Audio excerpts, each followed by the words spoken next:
with the challenges at Eskom.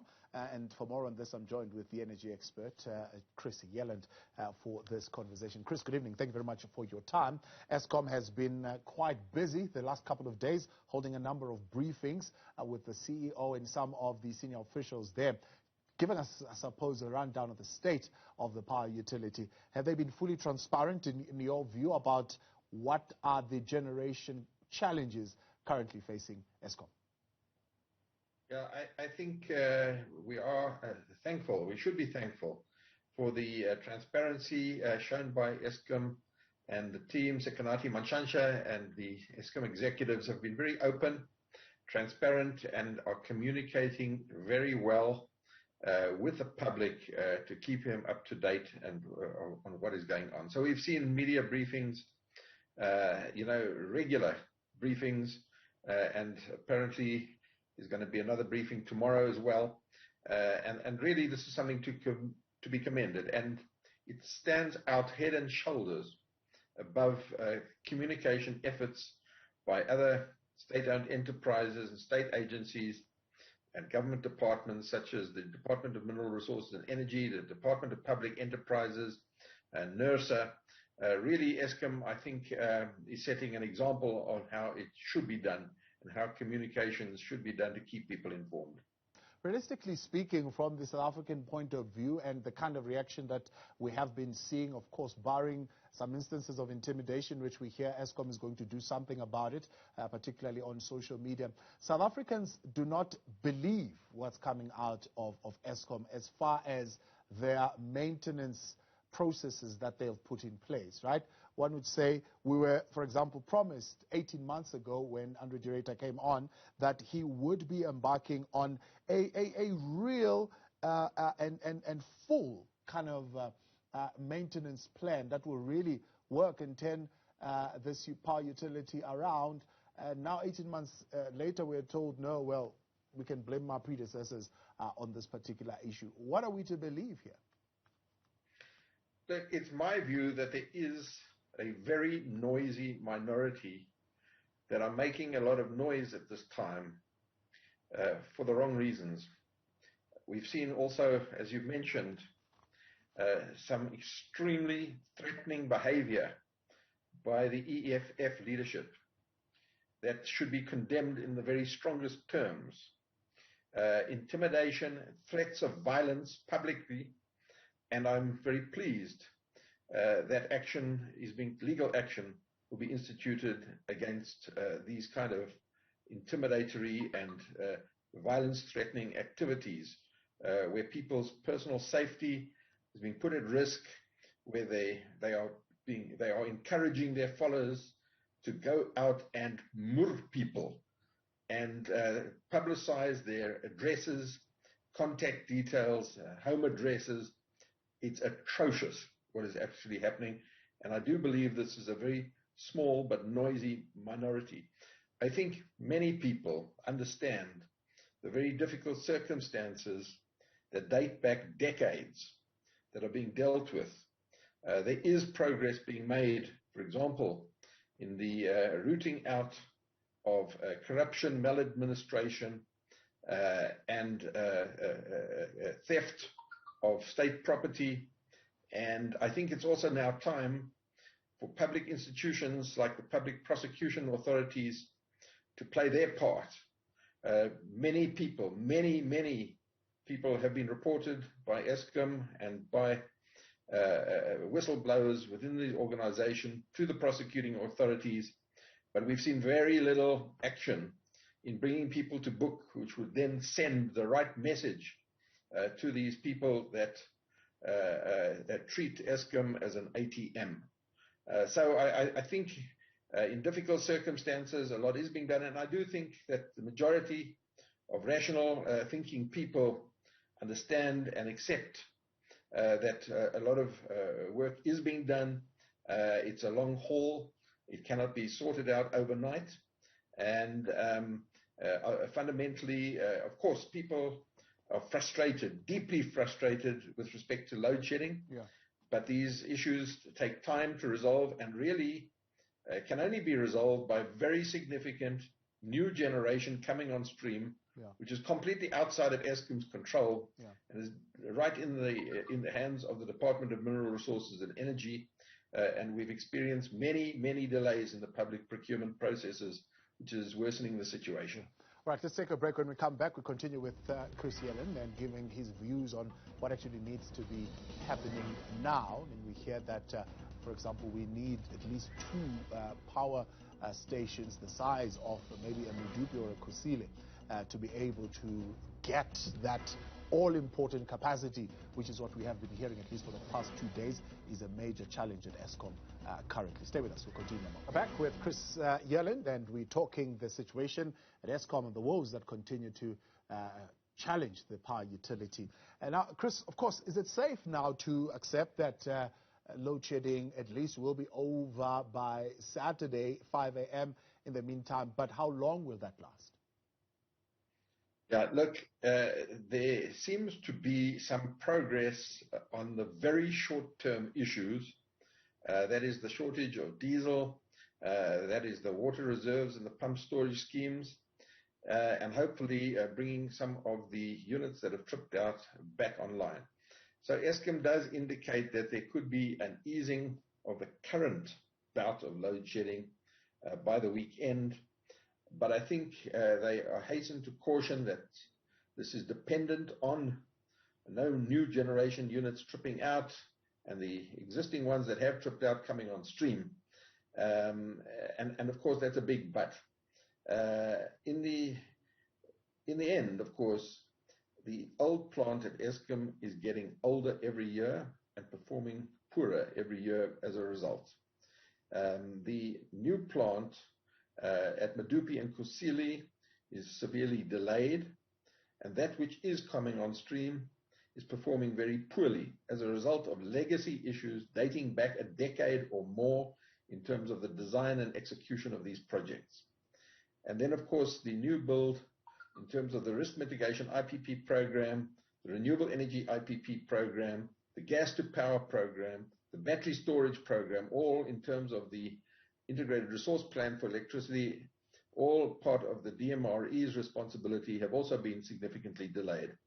And the way in which the problem has to be solved really is to bring on new generation capacity, not only to improve availability, but also to replace old plant that is going to have to come off stream, and also to cater for growth in the economy, and lastly, to provide a reserve generation capacity margin sufficient enough to give space to be able to take old generation units offline and do deep level maintenance. At the moment, because there's no generation capacity reserve, when you take units offline to do deep level maintenance, it worsens the load shedding situation in the short term as opposed to increasing it.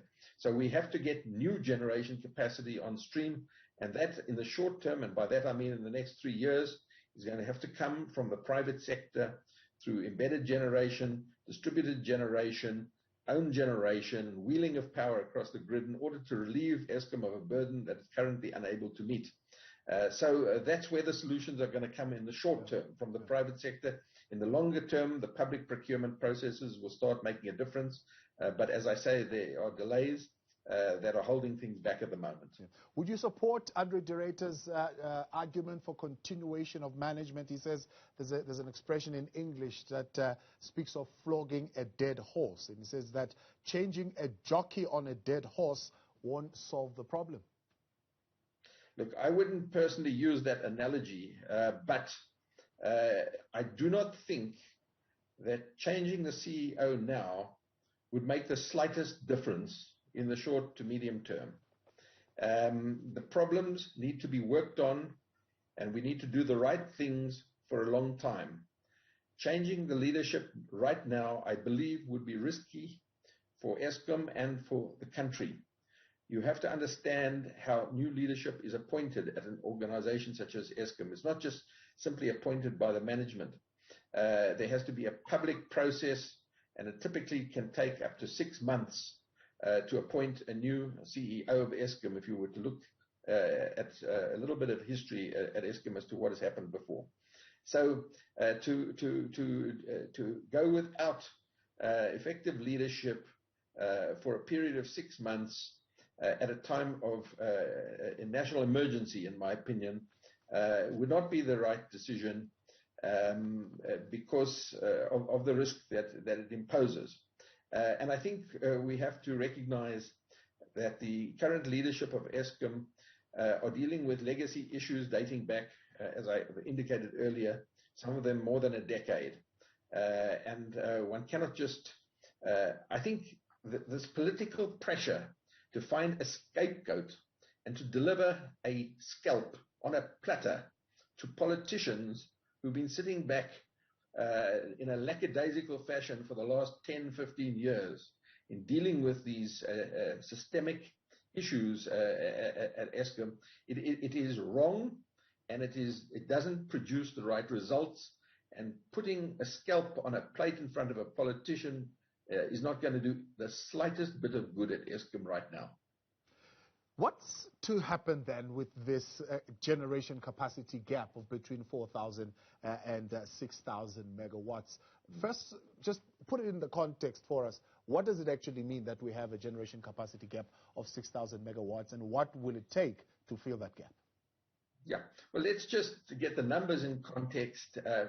One power station at Eskom Medupi, or another power station at Eskom Kusile, is 4,800 megawatts. So let's just say in round figures 5,000 megawatts. So we need another Medupi or Kusile, but we need it quickly, not in 15 years' time, as it has taken to build Medupi or Kusile. And it needs to perform like new plant and not like old plant. At the moment, Kusile, for example, after 15 years of construction nearly, is only half complete. And that which is complete, the 3 units, are performing with an energy availability factor of only 25% instead of 90%. That is the problem.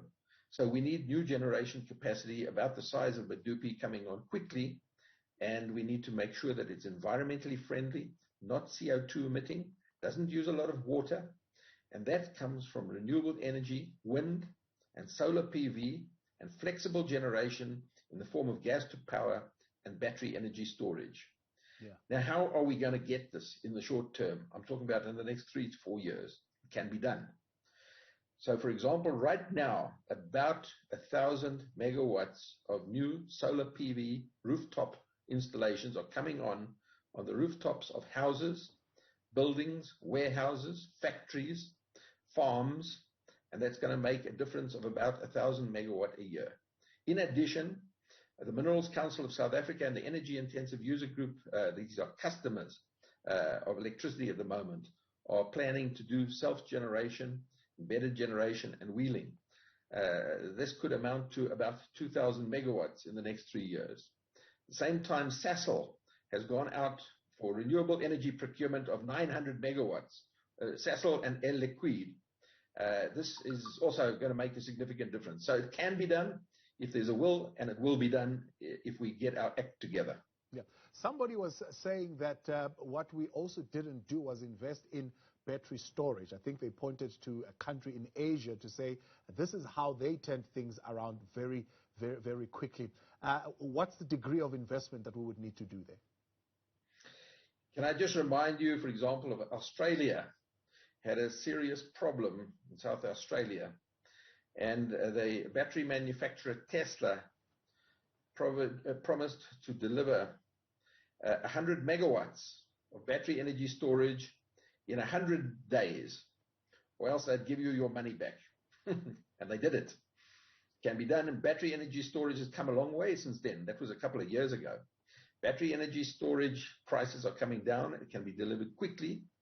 As it happens, Eskom has gone out for tender and will be procuring several hundred megawatts of new battery storage funded by the World Bank, the African Development Bank, and the New Development Bank. So these things are happening. They've taken far too long, but certainly battery energy storage is a technology that can help deal with the intermittency, or shall I say the variability of wind and solar PV, storing excess energy from renewable energy, so that it can be used at times when the wind is not blowing, the sun is not shining, and thus enable renewable energy plus this flexible generation from battery energy storage to be able to deliver reliable base load, mid-merit, and peaking plant that is dispatchable to meet the variable demand of the South African national load profile. These are the solutions of the future. This is where new generation capacity is going to be coming from. This is what the IRP 2019 requires and specifies, and we just need to speed up our procurement processes, which are quite cumbersome and slow because of public procurement processes by their very nature are slow. Yeah. But in the meantime, we can get on with private procurement processes, which also involve solar and wind and battery storage and gas to power, and we need to do this fast. And the private sector is not as constrained by these bureaucratic procurement processes that we experience in the public sector. Political governance of Eskom. Previous leaders have pointed to it as a nightmare. I mean, today we're hearing, for example, of how municipalities would not comply